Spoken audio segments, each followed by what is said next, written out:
protestataire lui aussi, il réclamait la démission du président Nicolás Maduro. Ce lundi, une vaste opération pour le capturer s'est soldée par la mort de plusieurs personnes, dont 2 policiers.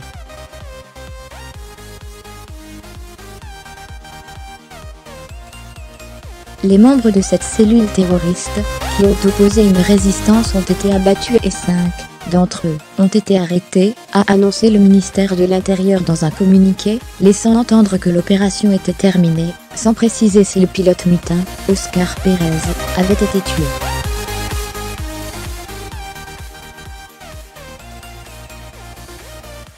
Retranché au nord-ouest de la capitale. Surnommé Rambo, Oscar Pérez, 36 ans, ancien policier et acteur aux traits fins et aux yeux clairs, était retranché depuis l'aube, avec des hommes armés dans une cachette au nord-ouest de Caracas.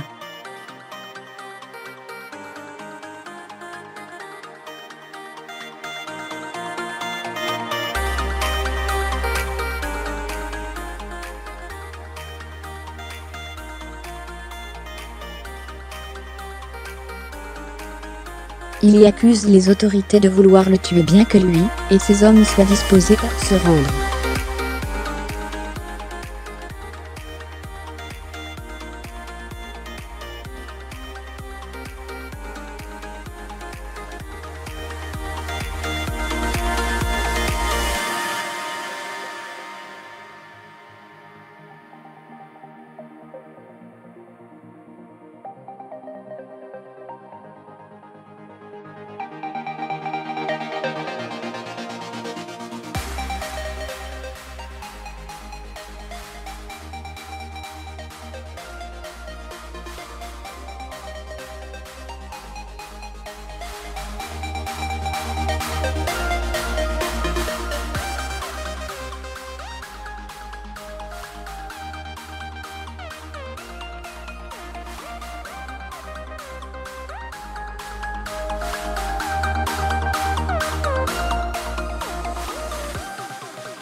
On a prévenu qu'on allait se rendre, mais ils ne veulent pas nous laisser nous rendre.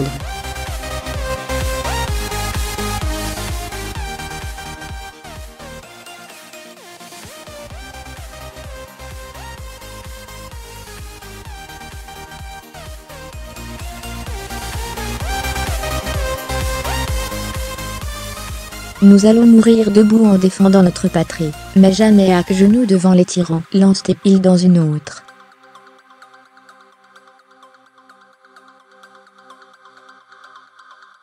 Sur les images, on pouvait apercevoir d'autres hommes armés de fusils. Je veux demander aux Vénézuéliens qu'ils ne baissent pas les bras, qu'ils luttent, qu'ils sortent dans les rues, il est temps que nous soyons libres.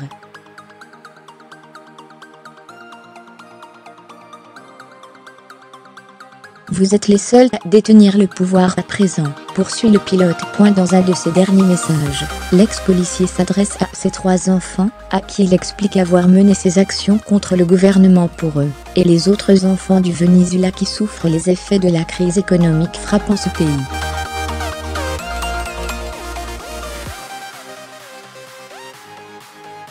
Un hélicoptère volé à la police scientifique. Oscar Pérez s'était fait connaître le 27 juin.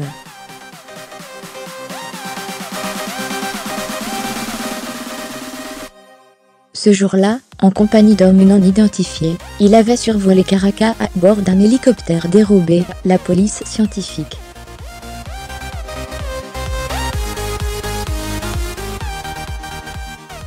Ils avaient lancé 4 grenades sur le tribunal suprême de justice, la Cour suprême vénézuélienne, et ouvert le feu sur le ministère de l'Intérieur, sans faire de victimes.